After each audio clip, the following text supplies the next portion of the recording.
So far in our discussion of Brownian motion and diffusion, we have been talking about the motion at a molecular level, and that will be true near equilibrium conditions that we have.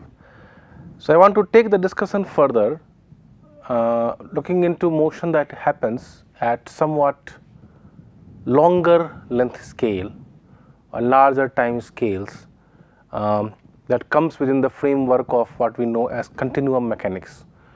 So let us say if we have like a polymer block or a polymer solution, and if they are deforming or flowing, then of course the molecules within them are also responding to the flow, but what we see is not really a molecular level flow. What we do see is like flow at a somewhat more continuum level, where we can talk about the motion of control volumes or packets of fluid or a solid that undergoes a deformation, or some sort of an averaged motion of molecules that we describe in terms of the control volume. Okay. So what I will do now is I will try to give you some quick background on continuum mechanics. People of physics background may already have had it, so it is more for people from engineering backgrounds who didn't have continuum mechanics. And then using that particular background, we will look at the flow and deformation in polymeric systems at longer length scales, or I would say for microscopic systems as opposed to systems which are less than a micron, or nanoscopic systems which are at a molecular level, right. For example, when we are looking at the Rouse model, the higher modes refer to a very local kind of motion.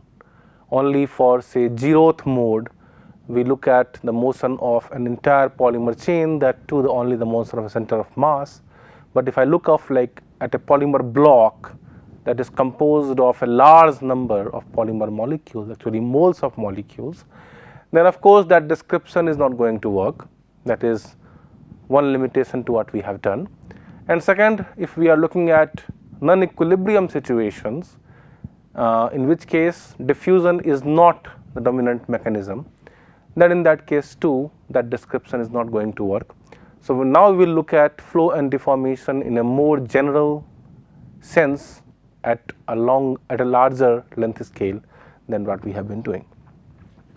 Okay. So I want to do a quick review or tutorial of continuum mechanics.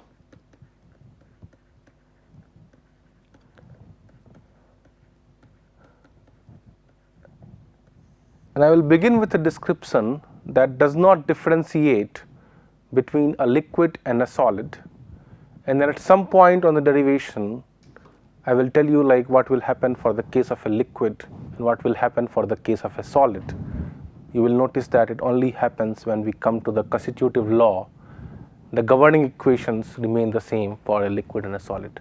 Of course, we make certain approximations along the way, and that may or may not be valid for the system that we have in mind. Okay.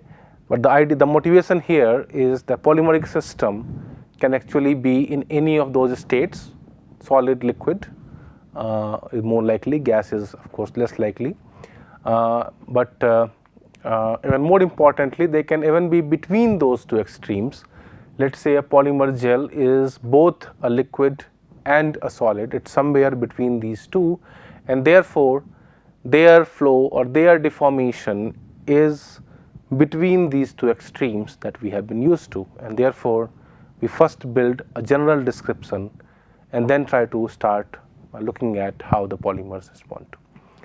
After we are done with these descriptions, what we will also do is to talk about the rheology of polymeric systems, where we take it from an experimental perspective of how do we characterize the flow behavior or extension behavior of polymeric systems. That is our agenda for the remaining of this course. Okay. So in the continuum mechanics, the first assumption we make is of a continuum,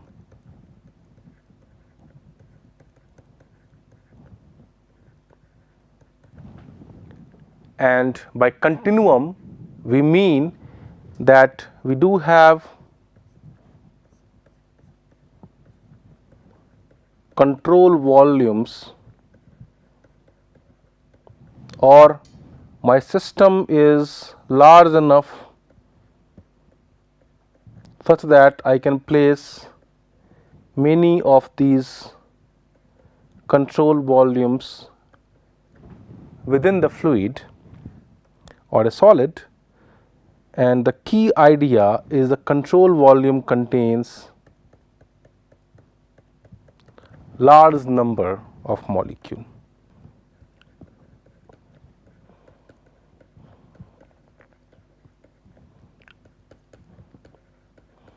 Now the question is like, how large is too large? Is it 100? Is it 1000? It is 10,000? How large is too large? When do we say that we have reached the continuum extreme? And the answer to this is the following, that it shouldn't be too large that we have variations that are significant within the control volume. At the same time, it should be large enough that we can take reliable average values. So let us say when we define the velocity of a fluid packet or the velocity within the control volume, this must be an average velocity over the large number of molecules, because 1, 2 or 10 molecules will not give you a reliable average. But if I say represent the entire beaker by one control volume, of course we will have velocity variations within the control volume that will not be captured, and that is the key idea of continuum.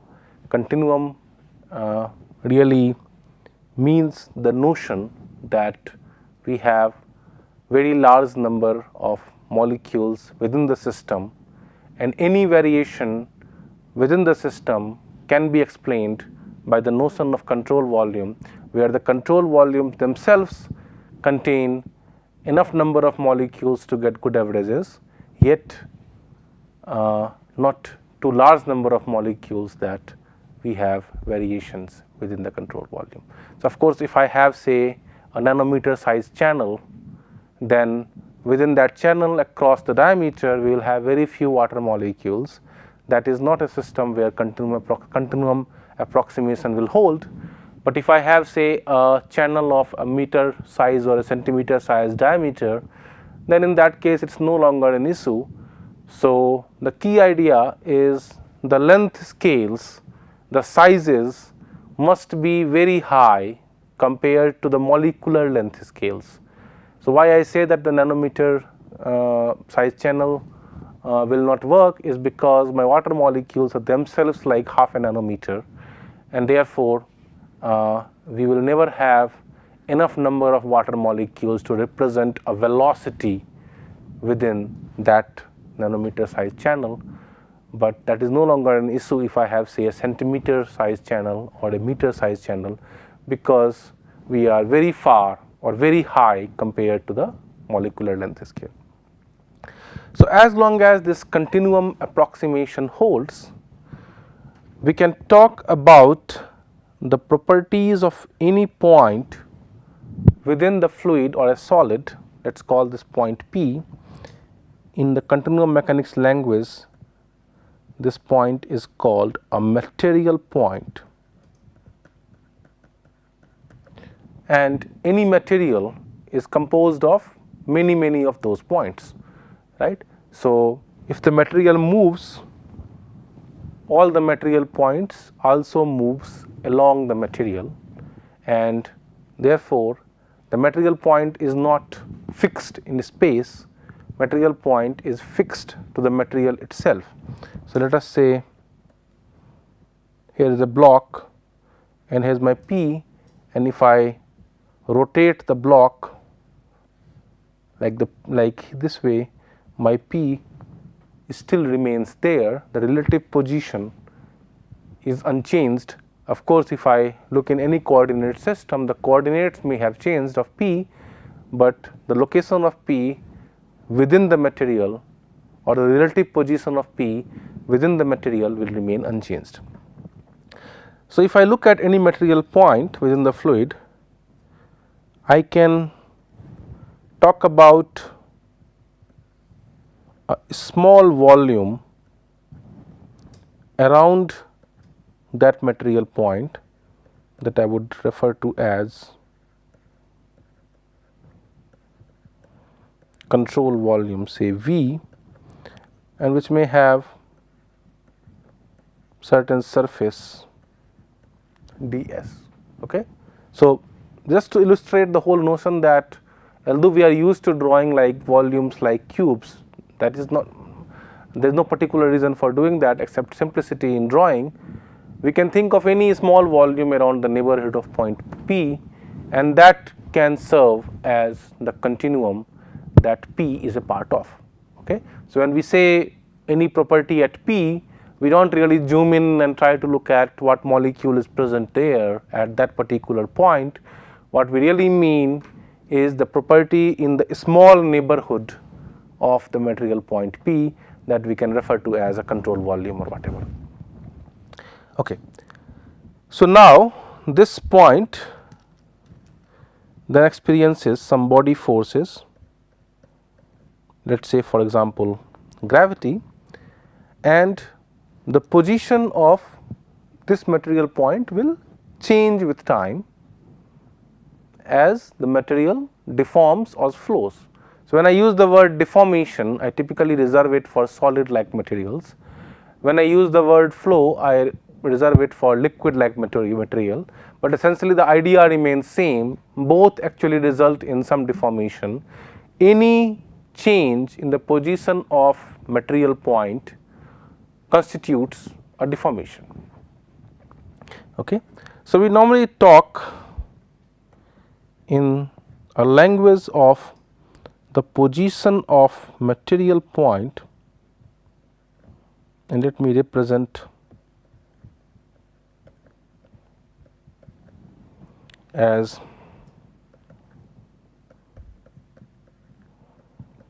position of material point. So, I am using the tilde here for the vector, and the above thing is for the fact that it is a changing position or it is a function at time t, and this is the position of P at t equal to 0. We can also define the velocity of point P at time t again as a vector.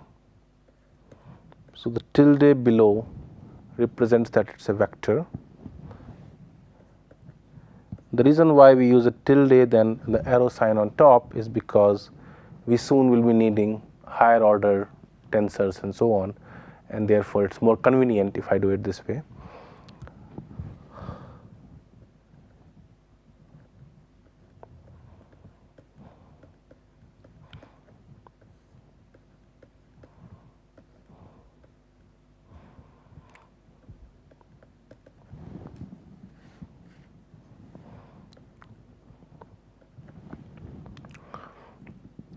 Okay. So, at a particular value of r, I can find the velocity by simply taking a derivative with respect to time.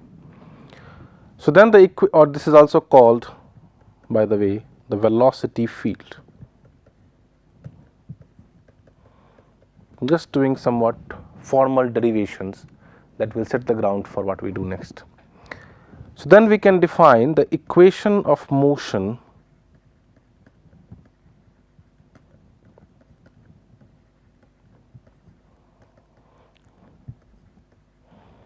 for material point P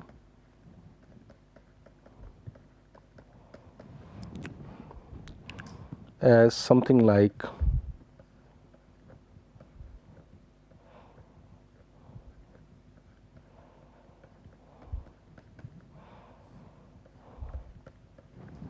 that is simply mass times acceleration, that is equal to total force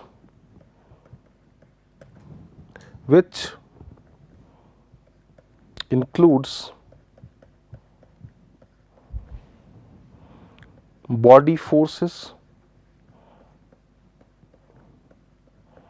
such as gravity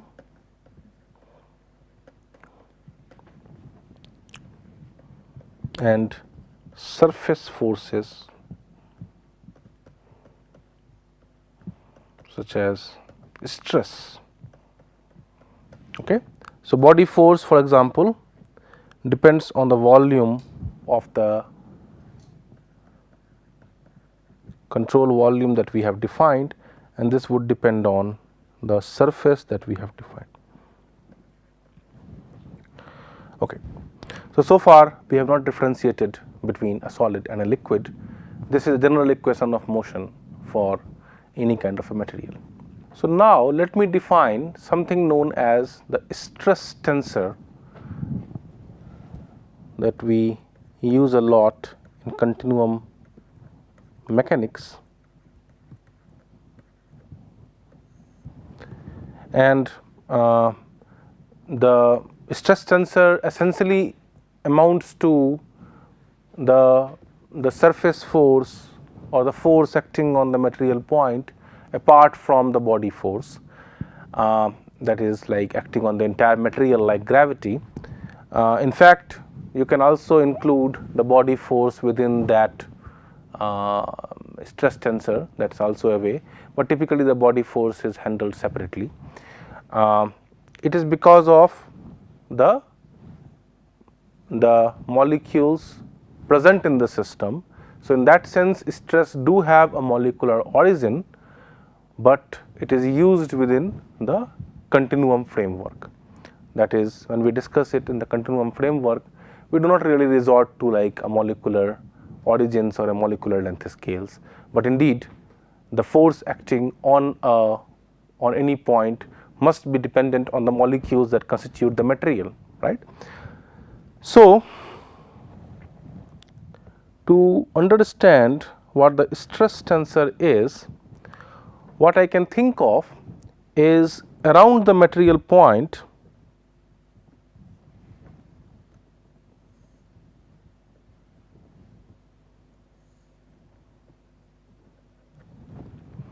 I can draw a small surface around it, and then that surface that contains the material point P, let us say this is my surface and a point can be anywhere on this surface. Then there are molecules below this plane and molecules above this plane, and both the molecules above the plane and below the plane will interact with P, that will give rise to a net stress in this plane. Okay. And I can draw the plane anyway. So, let us say my point is here, I can think of a plane this way, that way, or any way. The key point is the plane must contain the material point I am considering, and depending on how I am drawing the plane, the above and below represents the molecules that will exert a stress on the material point that I have. So, let us say I am drawing in this particular way where the plane is normal to the z direction. In that case, I can think of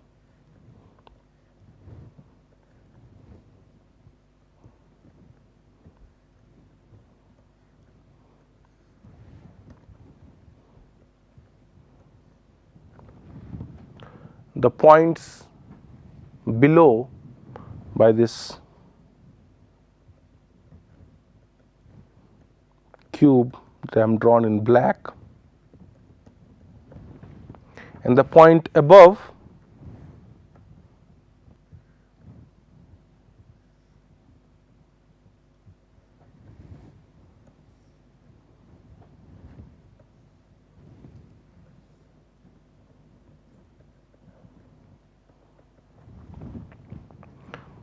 okay. So, you have a plane, this will be like above and the black thing I have drawn is below and the red guy is the plane containing material point P. So, now I have defined a volume around the material point. Keep in mind that this is really the cube that I have drawn is somewhat hypothetical in nature, right.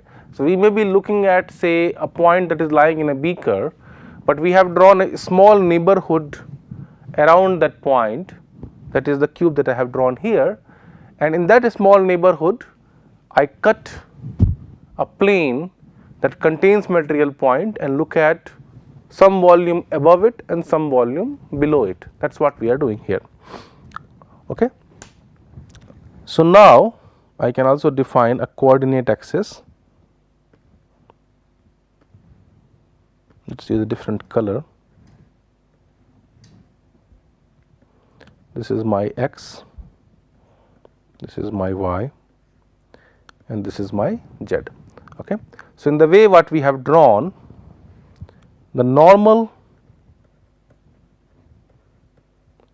to the plane is Ez, okay, and for that particular plane we may have certain net force that is acting on that plane that I refer to as dFz, that is the net force.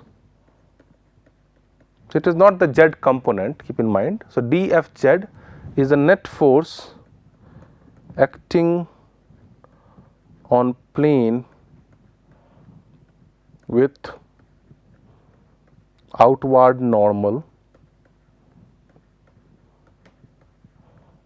Ez. Okay. All right.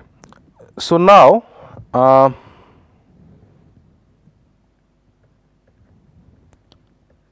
this plane will also have some surface area, let us call it ds. Okay. So, now the first thing you will notice is if the plane would have had a larger, so we are talking about the force that is acting on the plane. Okay. So, if the plane would have had larger area, the force must have been larger, just because as I increase the area of the plane, you will have more molecules above and below. So, whatever net force that acts on the plane will increase as the area is increasing, as the number of molecules are increasing. So, whatever interactions we have that results in the force will also be increased, because we are talking about a larger area. Okay. And in fact, it is not difficult to think that the force should be proportional to that, because there is no other reason why it should not be linear, right. So, as the area is increasing, the force is increasing. So, instead of talking in terms of the force, we can talk in terms of force per unit area, and the force per unit area should be similar, and therefore, the force must be linear in the area. Okay. So, then what it means is, if I look at any particular component of this force, let us say if I am looking at an alpha component, then that also has to be linear, of course. So, this also has a proportional to ds, and there has to be a proportionality constant, and that proportionality constant is what I referred to as the stress tensor sigma alpha z. So, this is the net stress that is acting, this is the net what I call stress that is acting on plane with outward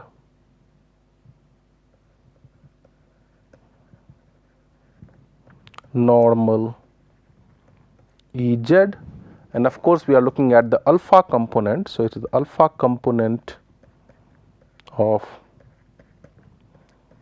net stress acting on the material, and therefore, the stress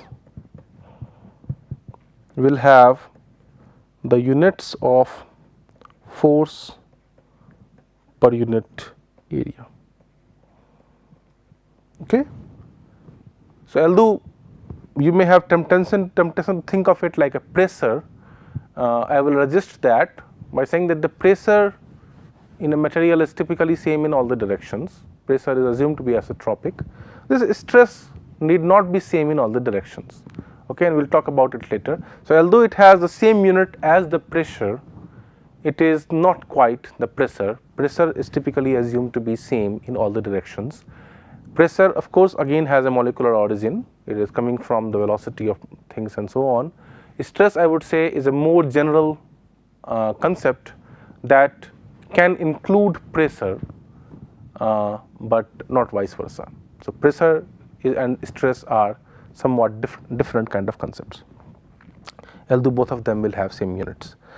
Okay. So, now although I have drawn in this particular kind of a way, in practice I can draw a variety of planes with different outward normals. So, I can, for example, also draw a plane around P that, for example,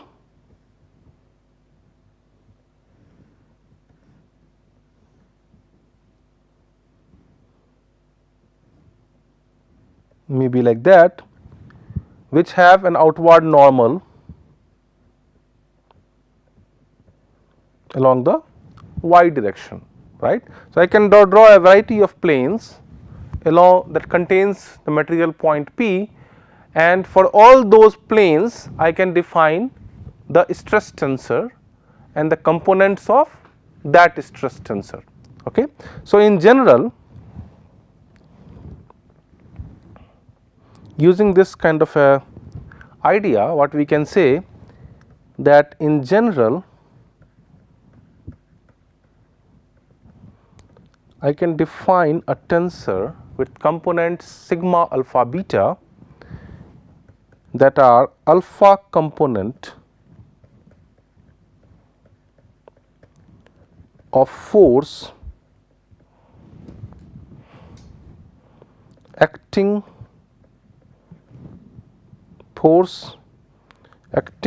on a plane of unit area. So, I have used the unit area here just to keep it force per unit area dimension, normal to beta axis. So, in the case we have discussed, beta was equal to z, the red plane, but if you use like an orange plane, the beta will be equal to y. Okay. So, we can really define beta as any of the plane depending on how I am drawing the plane containing the material point P. So, then it will be a tensor that in general will have components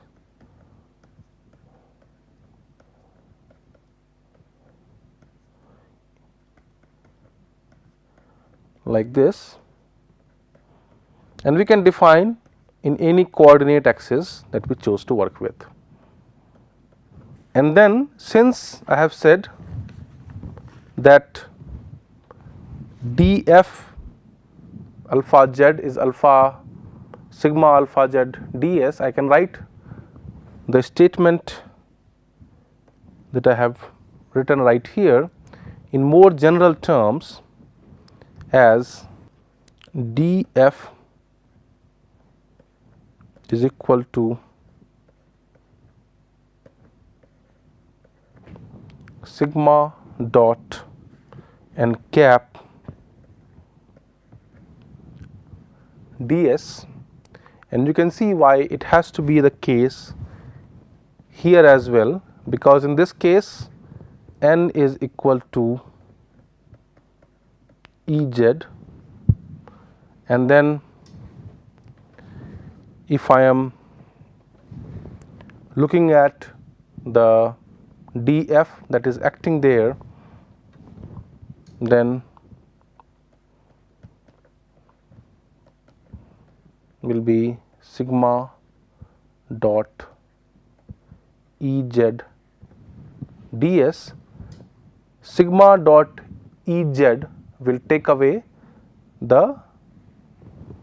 a vector where only the Ez components will remain there, and then if I look at the alpha component of this guy, then it will retain only the alpha part of sigma. So, we will have something like sigma alpha z ds. So, the second term correspond to the plane which is at perpendicular to the normal that we have defined, and the first component defines the direction or the component of the force I am interested in. Okay. So, this is like an intuitive way to understand it. There is a more rigorous derivation that we can also do by drawing, say, a tetrahedron around point P that I will not go into right now.